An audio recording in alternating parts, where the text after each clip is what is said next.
Welcome back to The Price of Business. I'm your host, Kevin Price, talking to you about you and your business.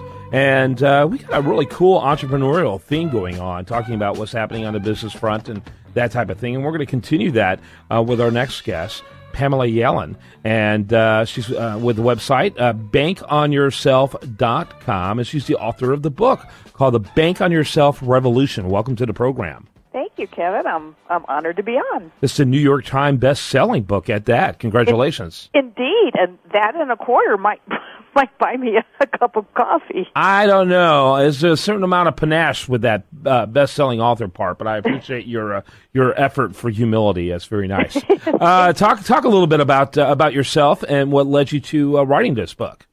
Well, my background is I am not a financial advisor. I am an educator, and my husband and I had been doing all the things we were taught to do with our money, starting in about 1987.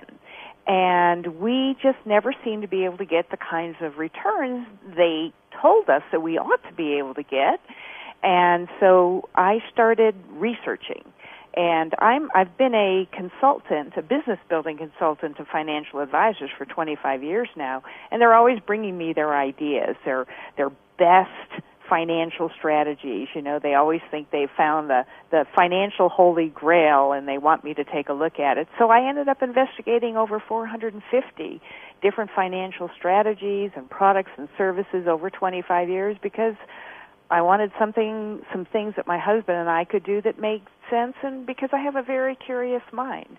So that's really how I got into it.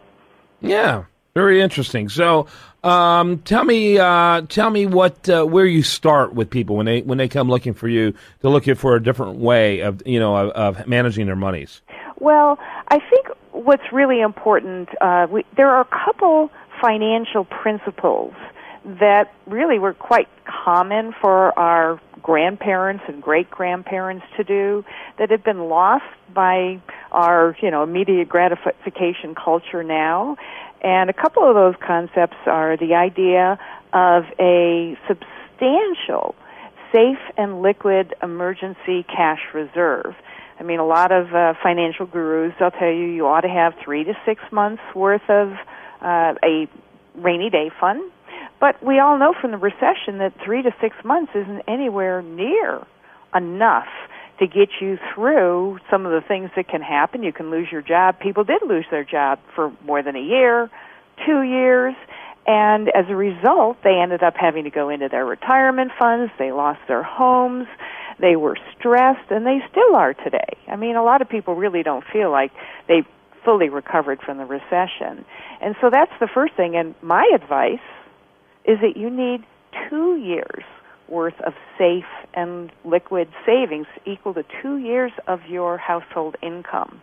And that alone would give you a financial foundation that's solid and stable so that if something happens when the proverbial you-know-what hits the fan, you can weather pretty much whatever life throws at you. Mm-hmm. 2 years, that's a long time. And obviously that isn't necessarily 2 years of what you make, but 2 years of what's required to cover your expenses over a monthly basis. Either way, of course, as you know, for many people, unfortunately, their expenses do pretty much equal their income. That's why they're not able to put aside very much. But yes, 2 years of either your income or 2 years of your expenses, what you're going to need to cover a loss of income for up to 2 years. Well, what's cool about it is if you take the time to do what I suggested, what you'll end up doing is challenging why you're spending so much each month if that's all you actually need. and it also solves the question of how where does that difference come from in order to save that money too? Because there it is right there. Just maybe for 2 years you cut back or whatever years is required. It'd be more than 2 years, obviously, in most cases. Go down to that difference and just spend that. Put that difference immediately into a stockpile for that rainy weather. Right, and one of the things that we recommend is the magic 10-10-10 savings formula. That, believe it or not, is another thing that our ancestors. We call them ancestors, but we're talking about our grandparents and great-grandparents. It's something that they actually did. And in a nutshell, what the 10-10-10 plan is, and you got to keep in mind you're probably not going to be able to start here, but you can move in this direction pretty quickly. So you would put 10% of your income aside for short-term needs. Now that would be, an appliance breaks, you need to buy a car, that sort of thing. Then you would put 10% aside for midterm needs. Midterm needs would be, at some point, your roof's going to need to be replaced. College savings for a college education for your kids, that would be a midterm need. And then the 10% would be set aside for long-term needs. That specifically would be retirement.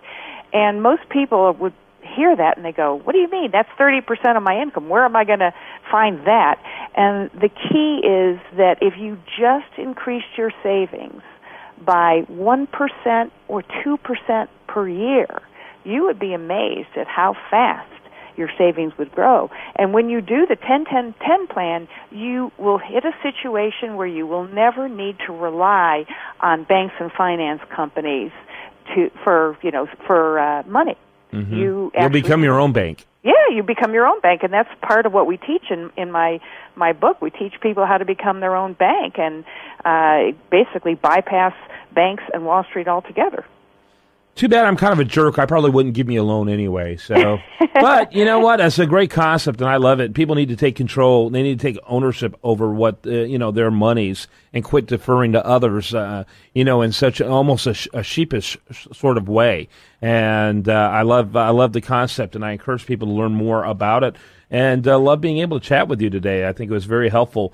Our guest today has been Pamela Yellen, and she's the author of the New York Times best-selling book, The Bank on Yourself Revolution, and it should be a revolution. Thanks for being with us. Thanks, and we have it at bankonyourself.com along with a free report if people want it. Yeah, you just took the words right out of my mouth. Check out bankonyourself.com. I didn't know about the free report. Yeah. Make sure you check that out while you're at it, too. And thanks so much for your time. My pleasure, Kevin. When we come back, much more for you, and you're listening to The Price of Business.